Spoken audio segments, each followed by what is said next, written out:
Սիրելի հեռուստադիտողներ, Գոյամարտ հեռուստասերիալի այսօրվա դրվագը լի էր այնպիսի կտրուկ ու անսպասելի շրջադարձերով, որոնք մեկընդմիշտ կարող են փոխել մեր հերոսների ճակատագրերը։ Երբեմն մեկ սխալ հայացքը կամ չասված բառը կարող է ավելի մեծ ցավ պատճառել, քան ցանկացած զենք։ Հենց այսպիսի ծանր ու ճակատագրական մի տեսարան ծավալվեց Լեոյի և Լեայի միջև։ Երկու սիրող սրտեր, որոնք նոր են բաժանվել և տանջվում են կարոտից, պատահաբար հանդիպում են փողոցում, բայց ճակատագիրը դաժան կատակ է խաղում։ Լեան այդ պահին կանգնած էր նոր հերոսի՝ Արամի հետ և բավականին ջերմ զրուցում էր։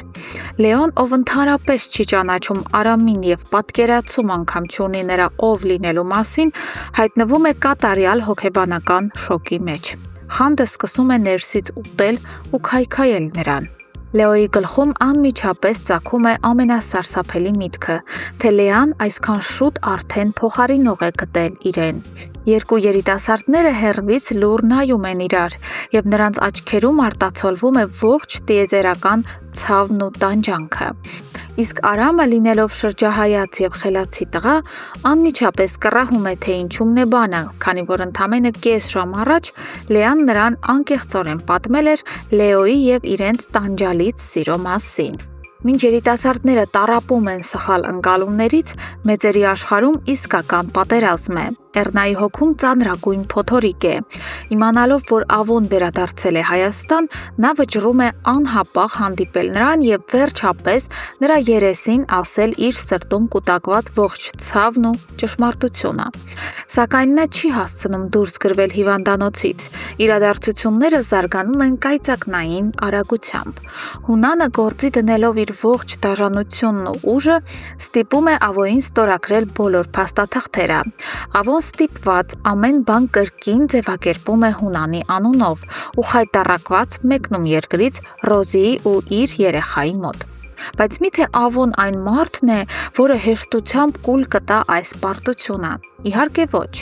Նա լցված է կատաղի վրեժով, և նրա այդ վրեժի ամենահզոր, ամենախոցելի գործիքը դառնալու է հենց խեղճ Էռնան։ Սիրելի հետևորդներ, սոցիալական ցանցերում արդեն իսկ տարածվել են նկարահանման հրապարակից կադրեր, որտեղ հստակ երևում է, որ Էռնան ու Ավոն միասին գտնվում են ինչ-որ տան մեջ, իսկ Հունանը ինքնամոռաց խելագարի պես փնտրում է քրոջը։ Սա թույլ է տալիս մեզ անել շատ հստակ և վտանգավոր կանխատեսում։ Ստացվում է, որ եթե Էռնան կապի դուրս չի գալիս եղբոր հետ, ուրեմն Ավոն վերադառնալու է կամ իր մարդկանց միջոցով բռնի ուժով պահելու է Էռնային իր կողքին, այդպիսով անխնա շանտաժի ենթարկելով Հունանին։ Եվ վերջում անդրադառնանք մեր նախորդ կանխատեսումների իրականացմանը։ Ինչպես և ասել էինք մեր նախորդ տեսանյութերում,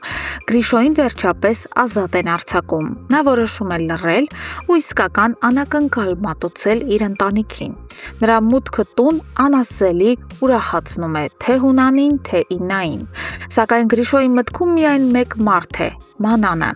Քիչ անց նա դուրս է գալիս տանից, հույս ունենալով հանդիպել իր սիրելիին ու ամեն ինչ սկսել նորից։ Բայց ինչպես գիտենք, Մանանը բացարձակապես ոչ մի ցանկություն չունի նրան տեսնելու։ Սիրելի հեռուստադիտողներ, ինչ եք կարծում, ինչ քայլերի կդիմի Լեոն, տեսնելով Լեային Արամի հետ։ Արդյոք կփորձի պարզել ճշմարտությունը, թե խանդը կկուրացնի նրան։ Եվ հարց 2.